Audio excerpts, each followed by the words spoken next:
Bonjour, Gemara de Rosh Hashanah, le chapitre 1, la page 17a. On avait démarré une braïta dans laquelle on avait expliqué donc les trois groupes qui sont appelés au jour du jugement. On avait parlé du juste accompli, du méchant complet et de celui qui était Benoni, l'intermédiaire. Très bien, et on avait donné quelques éléments. Ensuite, bon, on a cité dans cette braïta quelques trucs. Bon, je vais vous le faire rapidement, c'est plus simple. Les justes accomplis sont inscrits et scellés sur le champ pour la vie éternelle. Les méchants complets sont inscrits et scellés sur le champ pour le Gehinam. Ainsi qu'il est dit, nombre de ceux qui dorment dans la poussière de la terre se réveilleront. Ceci pour la vie éternelle, cela pour l'opprobre, pour la répulsion éternelle. Les intermédiaires, eux, descendent au Gehinam, hurlent et remontent ensuite. Ainsi qu'il est dit, et je ferai passer ce tiers au feu, et je l'épurerai comme on épure l'argent, et je l'affinerai comme on affine l'or, il invoquera mon nom, et moi, je lui répondrai. Et c'est à propos que, c'est à leur propos que Hana a dit, Hachem a fait mourir et fait vivre, il fait descendre, Hachem fait mourir et fait vivre, il fait descendre au Sheol et en fait remonter.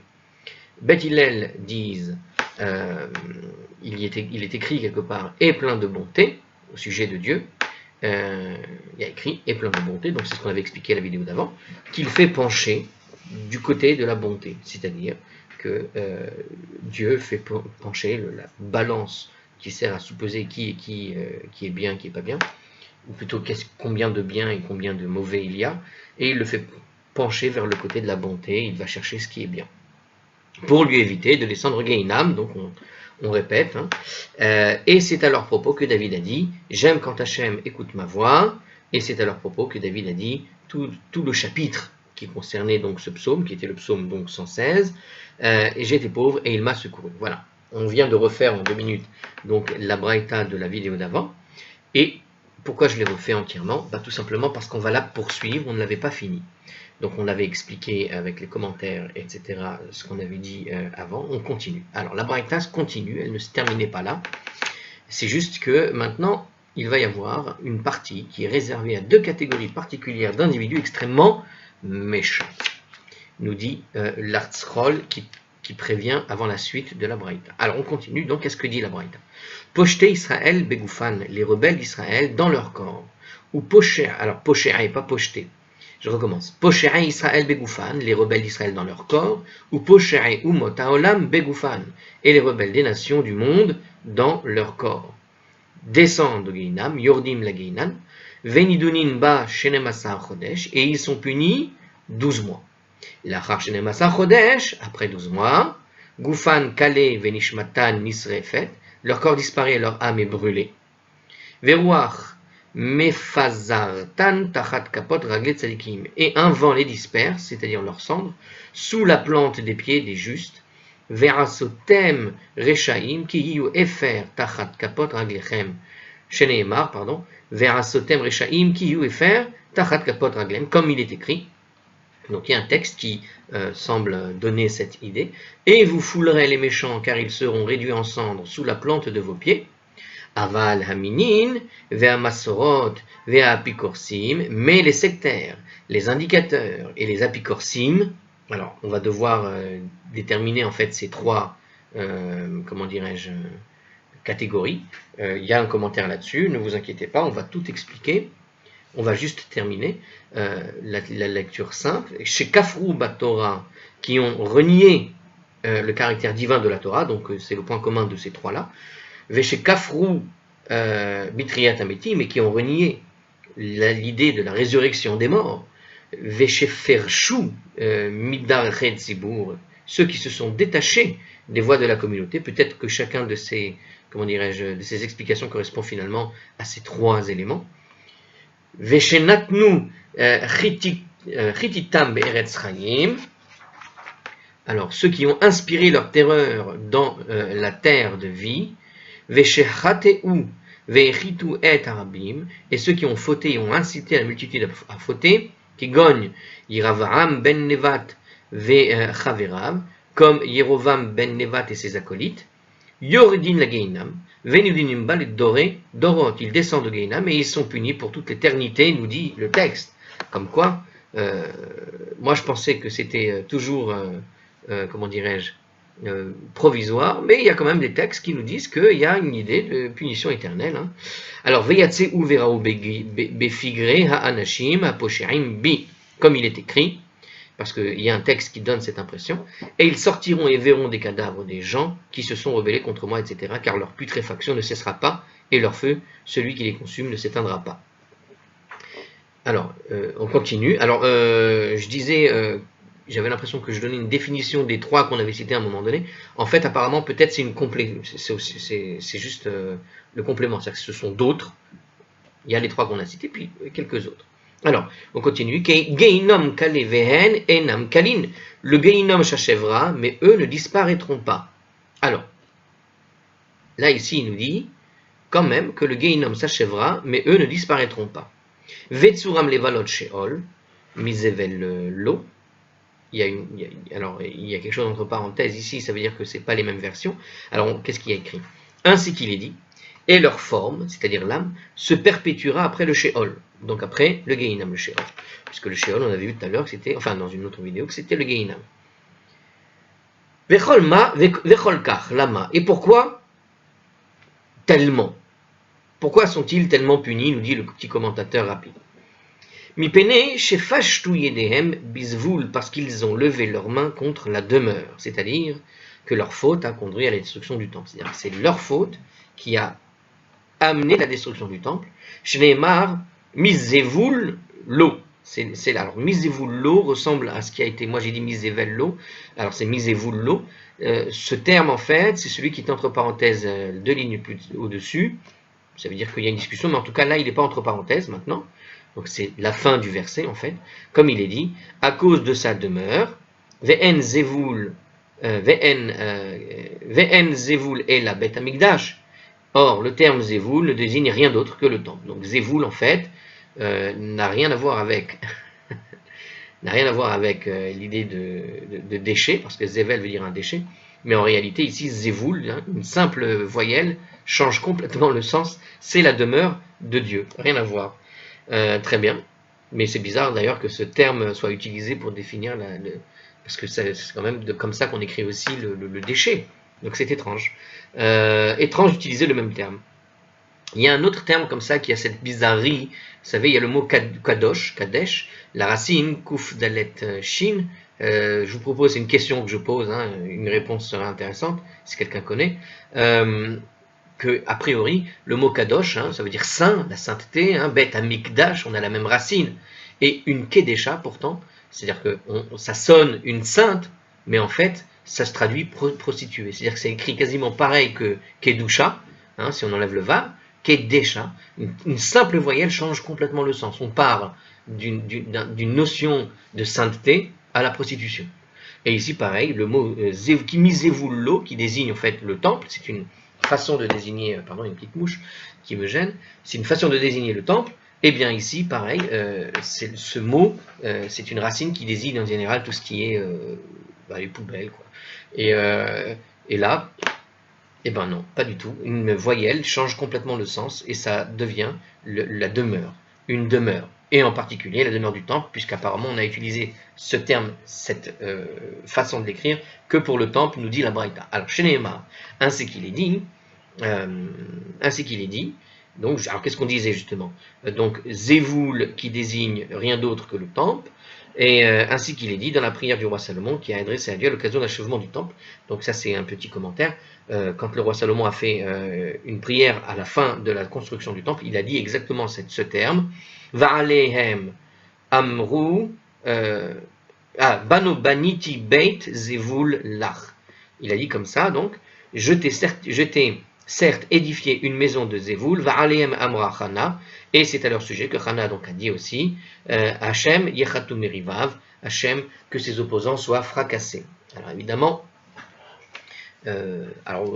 si vous voulez, je vous la refais parce qu'elle est longue, je la fais sans les commentateurs, encore une fois, mais sans l'hébreu, comme ça ne nous gêne pas dans le fil conducteur du texte, et puis après je reviens sur le texte avec les commentateurs, cette fois-ci, avant de démarrer la Gemara sur toute cette grande Braïta qu'on a citée. Alors je reviens sur la deuxième partie de la Braïta.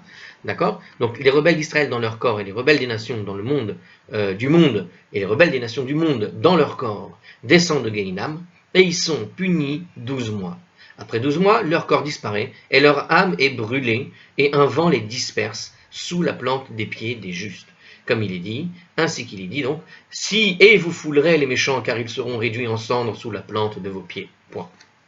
Mais les sectaires, les indicateurs, les apicorsim, qu'on va définir plus tard, qui ont nié la Torah, ceux qui ont nié la résurrection des morts, ceux qui se sont détachés des voies de la communauté, ceux qui ont inspiré leur terreur dans la terre de vie, ceux qui ont fauté et ont incité la multitude à fauter, comme par exemple Yarovam ben Nevat et ses acolytes, eh bien descendent de Guéhinam et ils sont punis pour toute l'éternité, comme il est dit. Et ils sortiront et verront les cadavres des gens qui se sont rebellés contre moi. Le Guéhinam s'achèvera, mais eux ne disparaîtront pas, comme il est dit, et leur forme se perpétuera après le Sheol. Le Sheol, pareil que le Guéhinam, le purgatoire. Et pourquoi sont-ils tellement punis? Parce qu'ils ont levé leurs mains contre ta demeure, contre la demeure. À cause, et comme il est dit dans un verset, c'est le même verset justement, c'est pour ça que c'était entre parenthèses, à cause de sa demeure.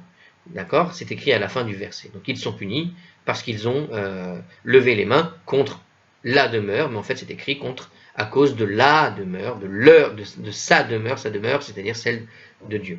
Alors ensuite, il est écrit encore, or le terme demeure, qui est ici en fait écrit en hébreu Zévoul, ne désigne rien d'autre que le temple. Hein, c'est dans le texte de la Braïta ce que je dis. Comme il est dit, je t'ai certes édifié une maison de Zévoul, donc Zévoul veut dire finalement le temple, la maison qui est le temple. Donc je t'ai certes édifié une maison de Zévoul, et c'est à leur sujet que Hana a dit, c'est-à-dire tous ceux qu'on a cités, hein, les inspirateurs de la terreur, etc., hein, les apicorsim, etc. Qu'est-ce qu'il est écrit? Hana a dit à leur sujet que ses opposants, c'est-à-dire par rapport à Hachem, que ses opposants soient fracassés. Hachem, deux points. Que ses opposants soient fracassés. Sous-entendu, à propos des opposants de Dieu, que cela soit fracassé. Très bien. Alors maintenant, si je relis cette braïta, hein, je rappelle, le mieux c'est d'avoir un texte, mais celui qui n'a pas le texte, c'est pour ça que je répète souvent les choses, c'est pour avoir une concentration quand même si on n'avait pas le texte, pour pouvoir suivre quelque chose. Alors on continue, qu'est-ce que nous raconte finalement maintenant nos commentateurs ici, avec la braïta commentée cette fois-ci. Alors, avant même de commencer, évidemment, l'Agmara elle-même, hein, de cette braïta, c'est-à-dire le commentateur des rabbanim qui ont cité la braïta. Alors, je reprends dans cette partie-là, puisque c'est à cette partie-là qu'on avait terminé la dernière fois en réalité. Alors, je vais juste reprendre à ce moment-là bien précis, voilà. Les rebelles d'Israël dans leur corps et les rebelles des nations du monde dans leur corps. Alors, il nous dit ici dans le commentaire que ces termes vont être définis plus loin. Qu'est-ce que ça veut dire que les rebelles d'Israël, les rebelles des nations? Donc justement, c'est ça qui est défini un peu plus loin. On va le voir de toute façon. Donc descendent de Guéhinam, et ils sont punis pour 12 mois. Après les 12 mois, on répète, leur corps disparaît, leur âme est brûlée, et un vent les disperse sous la plante des pieds des justes, comme il est dit, et vous foulerez les méchants, car ils seront réduits en cendres sous la plante de vos pieds. Alors, ici, on est en train de citer, ce passage est en fait un passage de Malachi, le prophète, je pense, chapitre 3, le verset 21. D'accord? Donc dans le livre de Malachi, il faut aller voir, chapitre 3, verset 21, c'est là-bas que se trouve ce texte. Alors qu'est-ce que nous dit ici le commentateur? Donc ils seront réduits en cendres sous la plante de vos pieds. Il nous raconte ici donc Hartzcroll, qui doit citer d'autres commentateurs. C'est comme un objet qui est réduit en cendres par la combustion, donc ils sont brûlés complètement. L'âme se désintègre de son état initial. Donc lui, il parle de l'âme, hein, parce qu'il n'y a pas de corps dans l'au-delà, a priori. Donc il parle de l'âme qui se désintègre complètement de son état initial. Un vent, qu'est-ce que c'est que le vent quand il y a... il dit ici, je répète, et alors voilà, donc on a dit leur corps disparaît, leur âme est brûlée, et un vent les disperse, on a dit. Alors qu'est-ce que c'est que ce vent ici? Donc le corps est brûlé, c'est l'âme qui est brûlée en fait, réduit en cendres. Le vent, c'est en fait l'esprit de Dieu, c'est-à-dire Ruach Hashem, comme on le surnomme aussi. Donc c'est l'idée tout simplement de Dieu qui fait planer son esprit sur la surface des eaux, comme c'est écrit, Veruach Elohim Merachefet al Pene Hamayim, comme dans Bereshit. Donc c'est l'idée de l'esprit de Dieu qui plane sur la surface des eaux. Donc l'esprit de Dieu, c'est Dieu quoi, qui est là et qui va quelque part comme passer et faire quelque part disperser ces cendres de l'âme comme ça. Alors, ici il nous dit le commentateur, ce vent, c'est-à-dire l'esprit de Dieu, animé d'altruisme et de bienveillance. C'est-à-dire qu'ici, alors on parle de l'âme, la personne est déjà morte. Cette idée de disperser, c'est par bienveillance en fait, et c'est par altruisme. Il disperse les cendres sous les pieds des justes, c'est-à-dire qu'il amène à un niveau d'existence inférieur à celui des justes. Donc en réalité, quand on dit sous les pieds des justes, il faut imaginer comme s'il y avait plusieurs niveaux dans l'autre monde, et en quelque sorte, quand on te dit sous les pieds des justes, c'est-à-dire qu'il y a le niveau où vont se retrouver les justes, il y a un niveau moindre. Donc, c'est-à-dire qu'ils sont sortis, comme on vient vu le texte, ils sont sortis, ils sont punis, et finalement ils sortent plus ou moins du Gehinam. On va dire que c'est pas qu'ils sortent du Gehinam, c'est cette idée que c'est pour ça que je pense que le texte nous parle d'altruisme, parce que l'âme est désintégrée en quelque sorte. Elle est désintégrée, c'est vraiment, il a détruit, j'ai envie de dire, sa volonté à celui qui était encore en train de se plaindre. On pourrait dire, celui qui se plaignait de tout dans son vivant. Et le passage dans le Gehinam, on va dire ça, c'est une sorte de... Voilà, il est détruit, quoi. Il détruit son âme. Mais il détruit son âme au sens où, quand Dieu va disperser son âme, il va passer le vent comme ça pour les disperser, pour les amener sous les justes. C'est-à-dire que l'âme est tellement consumée qu'elle peut maintenant s'envoler librement, on pourrait dire.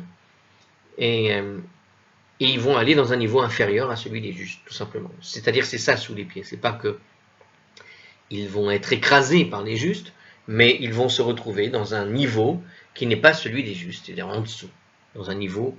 Alors, je ne sais pas comment fonctionne le ciel, il n'y a pas de reportage qui a été fait dessus, il n'y a pas de témoignage particulier, quelques-uns peut-être, mais bon, tant que tu n'y es pas allé, tu ne sais pas.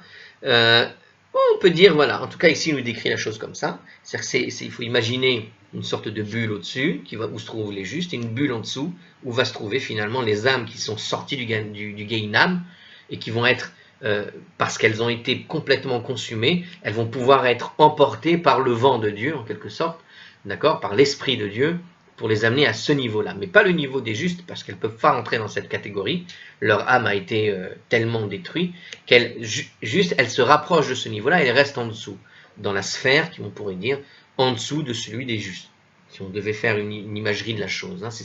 Alors, c'est-à-dire qu'il l'amène à un niveau d'existence inférieur à celui des justes. Voilà. Alors, elle ne souffre certes plus comme auparavant, c'est-à-dire qu'elle n'est plus dans le Gehinam, a priori, elle est sortie, de ce que j'ai compris, elle a été brûlée, et elle est réduite en cendres. Quand elle est réduite en cendres, il n'y a plus rien à brûler. Donc elle ne souffre plus. J'ai l'impression que c'est cette idée-là. On parle de l'âme toujours, mais elle ne connaît pas non plus la félicité et le bonheur éternel qui échoit au juste. C'est-à-dire que l'âme, ayant été détruite, et ayant été sortie ensuite par le vent, par l'Esprit de Dieu du Gehinam, du purgatoire, elle est sortie, mais elle ne peut pas bénéficier véritablement, on pourrait dire, de toutes les facilités, de toutes les félicités des justes. C'est-à-dire que les justes vont avoir une sorte de bonheur éternel, et ils restent dans cet état, d'accord ? Alors que l'âme qui a été complètement, on va dire, démontée par le purgatoire, donc va arrêter de souffrir, mais elle est là un peu comme un zombie, quoi. On pourrait imaginer cette idée d'une âme errante qui ne souffre plus, mais ne connaîtra plus ce qu'est le bonheur au fond. On pourrait faire une métaphore intéressante. Petite mouche qui gêne depuis tout à l'heure. On pourrait faire une métaphore intéressante pour essayer de comprendre cette idée-là. Alors, il y a une suite intéressante ici, mais on va sortir du sujet qui m'inspire là. Qu'est-ce que ça veut dire en fait que On pourrait dire qu'une personne qui est juste, on pourrait dire toute sa vie, elle apprend finalement à se contenter de ce qu'elle a, par exemple. Imaginons une personne juste, un des critères pour être juste, quand on lit dans les livres à droite à gauche, il s'agit par exemple de savoir se contenter de ce qu'on a. Il s'agit de savoir ne pas abuser des biens de ce monde. Finalement, profiter aussi de l'étude, etc. C'est-à-dire la félicité du juste, de celui qui est en général versé dans la Torah, normalement, elle doit se retrouver dans une sorte de, on va dire, par l'étude. C'est le travail intellectuel, au fond, et le travail sur soi qui amène une personne à finalement maîtriser, au fond, les désirs du corps, en quelque sorte. On pourrait dire qu'une personne qui a été, comment dirais-je, trop soumis aux désirs du corps dans sa vie, puis arrive le moment de la mort. Et ben, quand il meurt, ce désir du corps, il part pas. C'est-à-dire que son âme, alors c'est pas ce qui a été dit ici, hein, c'est pas ceux qui ont été définis, mais l'âme d'une personne comme celle-là, quelque part, elle est tout le temps à la recherche de ce désir, à la recherche du plaisir. D'accord? Alors que l'âme de celui qui est arrivé qui a réussi à dépasser l'état du plaisir, l'état du désir, au fond, s'il arrive à être, comment dire, concentré dans sa recherche du plaisir, non pas par ce qui est matériel, mais par du spirituel, c'est-à-dire par de l'étude, par l'étude de la Torah, par l'étude des textes, etc., etc. Au fond, celui-là, quand il va arriver dans le Gan Eden, imaginons que finalement, c'est ça qui se passe là-haut, on ne finit pas d'étudier. On partage ce qu'on a connu et on continue, on arrête d'apprendre, mais on répète, on va dire peut-être, je ne sais pas comment ça se passe. Donc on peut imaginer quelqu'un qui va répéter des textes en permanence. Il y a cette idée des anges dans certains endroits, dans certains textes, qui répètent en permanence Kadosh, Kadosh, Kadosh, et qui répètent en permanence l'idée de la sainteté de Dieu et qui sont là. Bon, on pourrait dire que une personne qui finalement arrive à un stade où elle arrive à faire de cette étude permanente, on pourrait dire, son plaisir personnel, en arrivant dans le ciel, à un endroit où finalement ce n'est que ça qui reste, et ce n'est que ça qui s'y produit, eh bien il bénéficiera de ce plaisir permanent. Alors que celui qui est complètement rongé par le plaisir, par le désir, quand son âme, au fond, va trépasser, donc pour les raisons qui sont les siennes, il va passer au Gehinam, mais même quand il va être nettoyé, c'est-à-dire que il va être nettoyé du désir et du plaisir. C'est-à-dire que c'est une sorte comme une prise de conscience, au fond, que le plaisir, il faut faire une croix dessus, si je puis dire, que c'est terminé, il n'y en aura plus. Et quand c'est complètement atteint, quand c'est complètement appris, on pourrait comprendre comme ça l'idée du purgatoire, c'est-à-dire que l'âme qui est touchée par cette maladie du plaisir permanent, cette envie permanente, au fond, elle va être donc consumée. D'ailleurs, on dit souvent le désir consume l'âme. Hein. Donc il y a cette idée exactement là, c'est-à-dire que le purgatoire va consumer son âme, celle qui est complètement finalement malade de ce besoin de désir. Mais elle ne va pas le guérir, parce que pour guérir, c'est dans ce monde-ci, c'est-à-dire c'est un travail que tu dois faire en réussissant avec le corps qui est celui qui est le nôtre, c'est-à-dire un corps soumis au plaisir matériel et au désir matériel, eh bien de le dépasser pour arriver à ce que l'âme finalement ne désire que le spirituel. Et ce qui se passe au fond dans le ciel pour celui qui est plongé, rongé par ce désir, il est à un moment donné donc dans le Gehinam, il est brûlé, consumé, puis après c'est sang, comme dit le texte, donc Dieu va le ramener vers le niveau supérieur, mais qui reste inférieur au juste, parce que au fond, même s'il arrêtera de souffrir, qu'il va enfin comprendre que le plaisir il n'y en a pas et il n'y en aura plus. C'est une prise de conscience, comme l'âme prendra conscience, mais elle ne prend pas plaisir. Elle ne prendra pas plaisir particulièrement à l'étude qu'elle va entendre. C'est pas une souffrance, mais c'est plus, elle est là et c'est tout. C'est assez triste pour ces gens qui arrivent à ce stade-là. Alors on continue. Alors qu'est-ce qu'il nous dit maintenant? Alors ça, ce sont qui c'est qui est comme ça? C'est tout simplement donc les rebelles d'Israël dans leur corps et les rebelles des nations dans leur corps. Et quand on dit dans leur corps, c'est exactement à ça que fait référence au fond. L'idée du corps, c'est l'idée donc du désir. Donc on parle vraiment de ce sujet-là en réalité. J'ai donné cet exemple-là, c'était pas pour rien. Probablement parce que quand il y a écrit dans le corps, inconsciemment, tout ce qui est lié au corps, ça veut dire en général tout ce qui est matériel. Et évidemment, celui qui est spirituel, il arrive dans un monde spirituel, et bien, puisqu'il a réussi à prendre plaisir dans le monde matériel du spirituel, quand il arrive dans le monde spirituel, eh bien, il peut continuer à prendre du plaisir du spirituel dans le monde spirituel. Alors que celui qui est soumis au monde matériel, dans le monde matériel, et qui ne jouit pas de tout ce qui est spirituel, il ne peut pas supporter d'écouter un chiour, il ne peut pas supporter d'écouter une parole de Torah, qu'on lui parle de Dieu, qu'on lui parle de l'âme et ce genre de choses-là, celui-là qui est soumis à ça, quand il meurt, il arrive dans un monde spirituel. Alors au départ, on va lui faire passer tout d'abord une sorte de nettoyage, quoi. Lui rappeler que cette âme qui était dans un corps est une âme. Donc on va brûler finalement toute cette couche matérielle, en quelque sorte, pour le ramener au spirituel. Mais comme il n'a pas su, il n'a pas appris à bénéficier, à profiter de ce qu'est le bien spirituel, en arrivant dans le monde spirituel, il reste en dessous du niveau des justes et il ne peut pas sentir le bonheur. Il ne peut pas sentir ces choses-là. Il ne sentira pas la félicité. Il arrêtera de souffrir parce qu'on lui aura débarrassé de cette couche de matérialité qu'il a dans son âme. Et l'âme ne peut pas survivre avec la matérialité dans le spirituel, mais quand il arrive dans le spirituel, lui, une fois qu'il a été débarrassé de cette couche-là, il ne peut pas vraiment profiter parce qu'il n'aura pas appris dans ce monde-ci, dans le monde matériel, à en profiter. Voilà, c'est un petit peu cette idée-là qui est, je pense, présentée ici. Alors ensuite, on a donc les autres, on a ce qu'on appelle les sectaires, les indicateurs, les apicorsim. Alors de quoi on parle? Juste, j'ai oublié de faire un petit commentaire intéressant. Attendez. Donc on avait dit tout à l'heure, pardon, je reprends le sujet juste avant, donc on a dit que ces âmes, quand elles sont dispersées, elles sont amenées par l'Esprit de Dieu en dessous des justes. Donc, il faut imaginer une grande sphère où il va y avoir les justes, une grande sphère où il va y avoir ceux qui ne sont pas les justes, hein, une dimension si vous voulez, appeler ça comme ça, mais qui est dans un niveau inférieur. Alors maintenant, qu'est-ce qu'il nous dit Ramban? Ramban note que ce châtiment n'est autre que celui du karet, c'est-à-dire la peine de retranchement.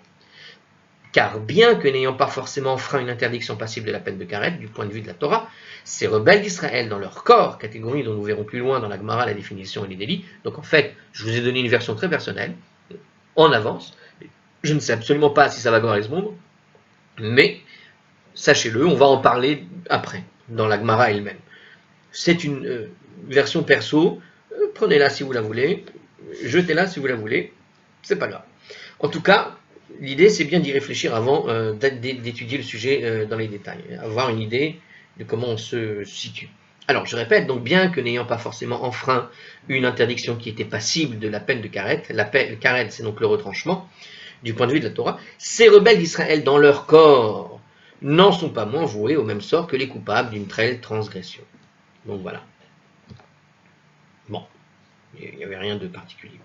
Alors, dans Sha'arei Teshuvah, c'est un livre de commentaires, au chapitre 3, verset 11, soutient que ce châtiment ici décrit est pire que celui réservé à l'auteur d'un délit passible de la peine de karet, qu'en réalité, ce Gehinam, ce châtiment de rester en dessous comme ça pour l'éternité, est en fait pire que le simple retranchement. D'accord, le simple. Rien n'est simple. Très bien, alors donc on passe à la suite. Je vais faire juste une pause rapide, 2 secondes. Et tac, voilà, c'est la petite pause qui enregistre au cas où ça bug. Alors les sectaires sont des gens qui altèrent. Alors oui, on était, pardon, la suite donc. Mais les sectaires, les indicateurs et les apicorsim. Alors qu'est-ce qui se passe avec cela justement? D'accord? Sectaires, indicateurs et apicorsim. Alors qui c'est? Les sectaires, ce sont des gens qui altèrent et déforment le sens réel des propos de la Torah. Alors, intéressant ça, hein, les sectaires. J'aime bien cette idée. Du coup, la traduction est pas mal. Comment c'était en hébreu? Va'as sotem, rechaim. Non, je me suis trompé de ligne. Non. Haminim, hamasorot, ve'apikorsim. Ok. Alors, les minim, c'est qui? C'est des gens qui altèrent et déforment le sens réel des propos de la Torah. Eh ben, dis donc. c'est Tosfot qui nous apprend ça. Ouais, il faut faire attention. Alors, ça peut se comprendre au sens du français, finalement, c'est plutôt bien traduit, l'idée du sectaire. Qu'est-ce que c'est qu'une secte en général? C'est des gens qui vont te dire fais comme ci, fais comme ça, blablabli, blablabla, abracadabra, et tu crois que tu as compris, tu n'as rien compris. Donc, c'est ça, hein, le sectaire, c'est celui qui te fait faire des choses de la Torah, qui prend un mot, qui te dit, puisqu'il est écrit, tu devras faire comme ci, tu vas faire pareil que ce que dit la Torah. Et en fait, tu changes les mots, quoi, tu changes le sens. C'est-à-dire qu'il y a un mot, il y a des rabbins qui ont l'explication de ce qui est écrit dans la Torah depuis des millénaires. Alors, c'est transmis de génération en génération. Et puis, il y a des gens qui vont prendre le sens de ce qu'ils lisent, changer le sens réel, et créer leur groupe à eux, avec un nouveau sens à eux, le nouveau judéo-jidada, je ne sais pas comment ils vont l'appeler, le Jedi, j'en sais rien, ce genre de choses. Alors bref, donc c'est ça ce qu'on a, donc c'est une catégorie qui est celui qui altère, déforme le sens réel de la Torah. Les indicateurs, qu'est-ce que c'est? Ce sont les gens qui livrent des biens aux Juifs aux mains d'idolâtres. C'est encore une autre chose. Ah, les indicateurs, c'est les collabos, on pourrait dire. Il décrit en fait l'idée des collabos. Hein. Il livre les biens des Juifs aux mains d'idolâtres. Donc c'est, imaginez une guerre, vous avez parmi les Juifs des gens qui veulent faire des affaires, et pour faire les affaires, il va livrer des biens qui appartenaient aux Juifs à des gens qui sont idolâtres. Les idolâtres, ils ont, on va dire, investi la ville, investi le pays, et ils vont collaborer pour leur donner de l'argent, et eux, ils s'en sortent comme ça. Donc ça, c'est en général, c'est le collabo, j'ai l'impression, hein, l'indicateur des gens qui livrent des biens aux Juifs, pardon, des gens qui livrent des biens juifs aux mains d'idolâtres, d'accord? Donc si vous avez quelqu'un qui, par exemple, a un Sefer Torah, qui lui appartient, ou qui appartient à une synagogue, et puis il n'y a plus personne dans cette synagogue, et il reste un seul juif, imaginons, ou quelqu'un d'autre, et qu'est-ce qu'il va faire? Il va prendre les Sefer Torah, puis il va les donner dans un musée, où il va s'en servir pour en fabriquer je ne sais quoi, comme j'ai vu quelque part pendant la Shoah, par exemple, certains Sefer Torah ont été, la peau, vous savez que c'est des peaux, le Sefer Torah, le livre, le rouleau dans les synagogues, et certains sont servis pour faire des espèces de modes, ils ont construit des tuniques avec, ou je ne sais quoi. Donc ça, en général, c'est voilà, ça tombe dans la catégorie, j'ai l'impression, des indicateurs. Donc on a expliqué le sectaire, les indicateurs. L'apikoros. Alors l'apikoros, c'est celui qui dénigre les érudits en Torah, nous dit Rashi. Donc l'apikoros, normalement, c'est celui qui étudie les érudits en Torah. Alors, il y a écrit là-bas, bon, ça c'est pas la peine. Alors, on a d'autres définitions qui existent. Donc pour Rashi, c'est celui qui dénigre les érudits en Torah pour l'apikoros. Alors, moi j'ai pas compris ça. Hein. L'apikoros en général, ça peut être un petit peu plus grave. C'est celui en général qui renie la Torah. C'est un petit peu différent. Alors justement, le Rambam va nous donner une autre définition dans Ilchot Teshuvah 3, 7, 8, donne des définitions différentes des termes sectaires et apikoros. Donc pour lui, le sectaire, dit-il, est celui qui nourrit l'une des 5 croyances erronées relatives à Dieu. Par exemple. Donc le sectaire, c'est pas, comme disait Tosfot, donc celui qui altère et déforme le sens réel de la Torah, mais en réalité, c'est celui qui dit autre chose sur certains aspects. Alors, qu'est-ce que c'est? Le sectaire, par exemple. Donc, il y a 5 croyances erronées relatives. Donc, s'il nourrit une de ces 5 croyances erronées, donc il ne croit pas, ou il croit différemment ces 5 choses, alors il se passe quoi? Alors, par exemple, il est athée, petit a si vous voulez, donc il est athée, ou bien il croit, alors c'est pareil, petit b, il croit à l'existence de plus d'un être suprême, donc il n'est pas idolâtre, mais il pense qu'il y a peut-être 2 grandes puissances au lieu d'une seule, au lieu d'avoir Dieu grand tout-puissant, tu vas avoir en fait Dieu grand tout-puissant et Bruce grand tout-puissant. Donc il va croire qu'il y en a 2. Hein, comme ça se passe, par exemple, vous savez que le rituel le zoroastrisme, les zoroastres, je crois, c'est quelque chose comme ça, bah c'est en Iran, il me semble que c'est là-bas, avant que l'islam n'arrive, il y avait là-bas justement une religion qui croyait dans l'idée de 2 grandes puissances, une puissance de la lumière, une puissance de l'obscurité, par exemple. C'est un peu la dérive qui arrive dans je crois, hein, si je ne m'abuse, si je ne me trompe pas dans le christianisme, où parfois tu as l'impression qu'il y a Dieu d'un côté et puis le diable qui semble être comme une sorte d'anti-dieu qui aurait presque la toute-puissance de Dieu, mais dans le mal, quoi. Et tu as la force du bien contre les forces du mal en permanence. Tu as une espèce d'idéologie comme ça qui s'est développée chez eux. J'ai cette impression, en tout cas c'est ce qui ressort des trois films que j'ai vus. Mais c'est en général une des idées qu'on peut entendre à droite à gauche dans certaines divinités. On a souvent cette notion donc de divinité, un peu comme s'il y avait toujours le yin et le yang, le blanc, le noir, espèce de voilà cette idée de lumière, d'obscurité. Donc l'idée qu'il y a un être suprême pour la lumière, un être suprême pour l'obscurité, par exemple. Hein. Donc qui pense qu'il y a plusieurs êtres suprêmes. L'idolâtrie comme on connaissait en Grèce, hein, par exemple, ça c'est l'exemple typique de ce que donne ici comme exemple Rambam. Alors qu'on a l'athée, ou bien il croit en l'existence, donc il croit qu'il n'y a pas de Dieu, ou bien il croit que l'existence, qu'il y a plusieurs êtres suprêmes, ou bien il croit que Dieu revêt une forme corporelle. Alors, ok, il croit, donc c'est tous ceux qui peuvent imaginer, par exemple, que Dieu pourrait avoir une forme d'un corps particulier. Hein, dans le judaïsme, Dieu n'a évidemment qu'une substance particulière. Mais même de dire ça, théoriquement, on ne peut pas le dire, parce que c'est déjà donner une définition erronée de Dieu, en réalité. Hein, dire qu'il n'a pas de substance. C'est-à-dire qu'il n'y a pas de définition de Dieu. La vraie définition de ce que je connais de Rambam, sur les 13 articles de foi, comme on les appelle, c'est qu'il n'y a pas de définition de Dieu. Donc même de dire qu'il n'est pas comme ça, par contre une chose est sûre, si on imagine Dieu sous la forme corporelle, un corps d'animal, un corps humain, peu importe quoi, on est dans ce qu'on appelle le sectaire, pour la définition de Dieu en hébreu, donc le minin. Bon, on continue. Alors, le quatrième élément, il croit en Dieu, mais soutient qu'il n'est pas le créateur exclusif de l'univers. Donc, il pense que Dieu existe, mais peut-être il y avait une autre divinité avant et que Dieu lui a réglé son compte. Ou alors, il croit que Dieu existe, mais qu'il a été, au fond, créé avec l'univers. Donc, l'univers aurait été créé tout seul, quoi, en quelque sorte. Et puis, Dieu a été créé dans cet univers, et il a pris le contrôle de l'univers, en quelque sorte, puisqu'il était le plus puissant. Ça, c'est une croyance qui est erronée. D'accord ? C'est ce qu'on appelle les sectaires. Et de ce point de vue-là, je me rappelle avoir vu des choses sur des sectes en France, à l'époque où il y avait une vraie maladie en France de sectes qui se multiplient un peu n'importe comment, n'importe où. Ça, c'est l'exemple typique d'un genre de secte que tu pouvais entendre délirer sur ses discours avec le gourou et les disciples. Enfin bref, on continue. Donc la cinquième chose, il adore un corps céleste ou une autre créature et l'érige en intermédiaire entre lui et Dieu. Donc en fait, il crée une sorte d'intermédiaire par quelque chose qui est dans le ciel.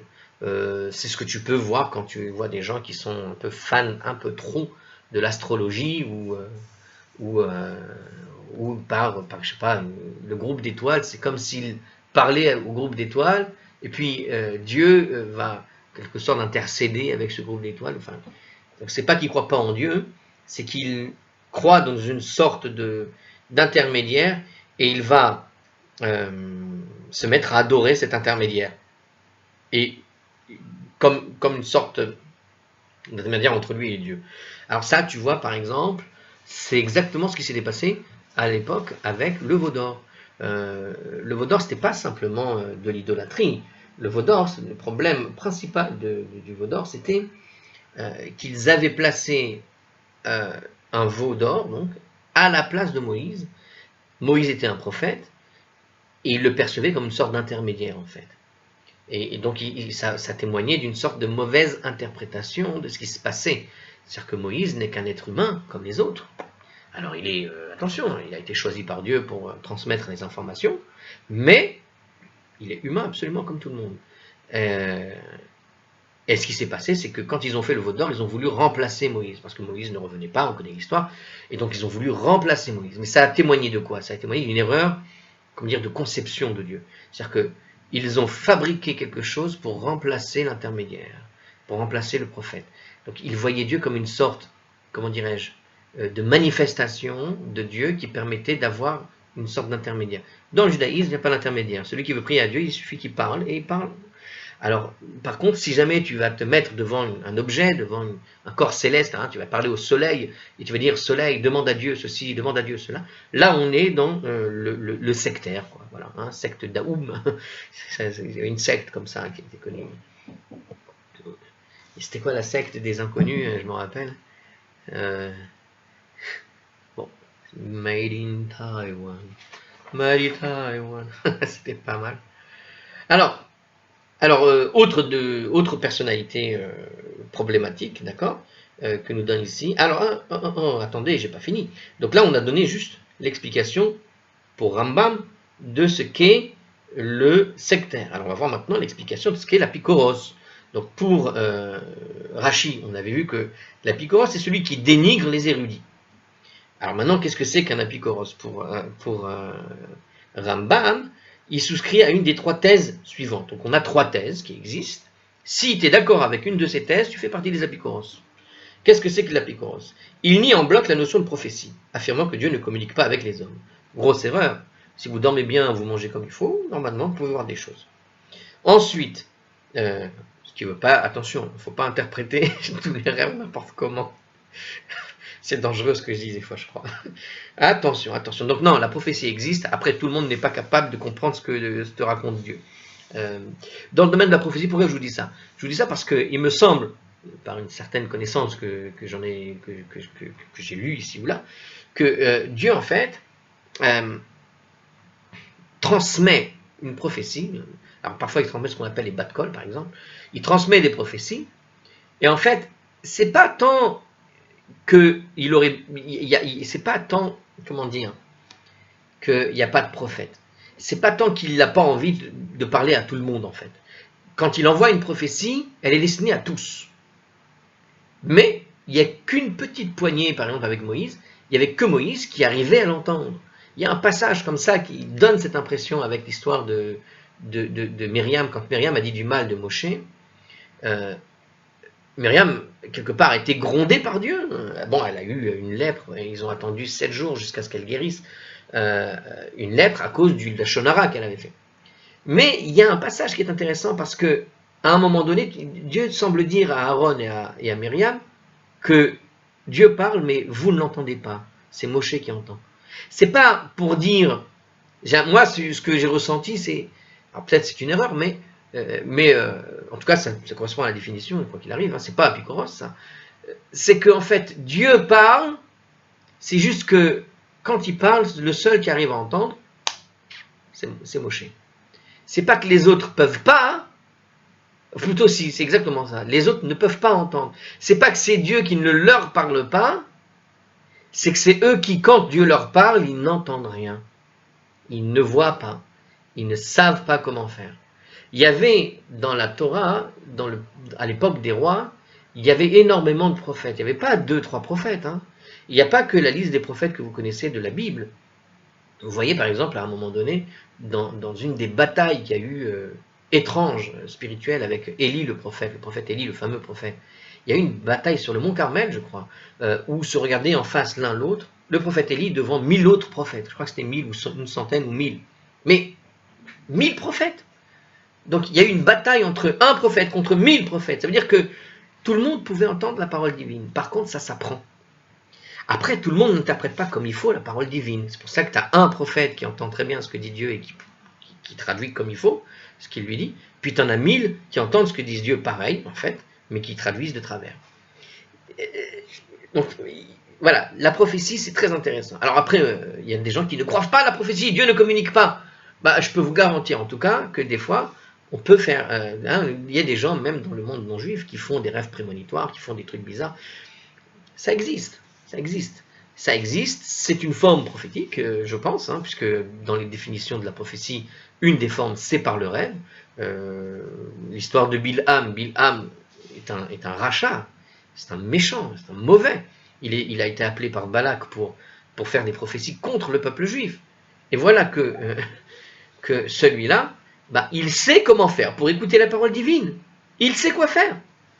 Mais c'est un rachat. Est-ce que vous croyez que Dieu a envie d'un rachat comme prophète? Non. C'est un type qui entend la parole divine et qui en fait ce qu'il voulait. C'est juste qu'au moment il avait été appelé pour maudire le peuple juif, et qu'est-ce que va faire Bilham? Dieu va le forcer à dire les bénédictions, plutôt que de... Ce qu'il ne peut pas faire autrement, ça fait partie des règles de la prophétie. Il doit dire ce que Dieu, exactement, mot pour mot, va lui dire. Et il fait tout un cérémoniel pour pouvoir recevoir cette parole divine. Et quand il avait reçu les soldats qui sont venus le chercher au départ, il a dit « Attendez demain matin ». Pourquoi il disait ça? Parce que lui, son niveau spirituel maximal qu'il pouvait avoir, qu'il pouvait atteindre pour écouter la parole divine, c'était dans le sommeil. Et donc il faisait quelque chose qui va permettre d'écouter la parole divine. Donc il y a l'idée de la prophétie, et il y avait dans la période des rois, comme je disais, tu avais 1000 prophètes contre un seul, le prophète Élie, il y avait pendant la période des rois, il y avait des écoles de prophétie. Comme vous avez dans les films l'école des sorciers, vous aviez l'école des prophètes. Bref, vous aviez une école de prophétie qui permettait d'apprendre comment, on va dire, maintenir son corps, apprendre à manger sain, ou je ne sais quoi, pour le coup sain, aussi bien manger que manger avec sainteté. Bref, il y avait des écoles qui permettaient d'apprendre comment définir le chose. Bon, en tout cas, ici, nous dit l'Apikoros, si toi, tu ne crois pas au prophète, eh ben, tu fais partie des Apikoros, nous dit Rambam, pardon.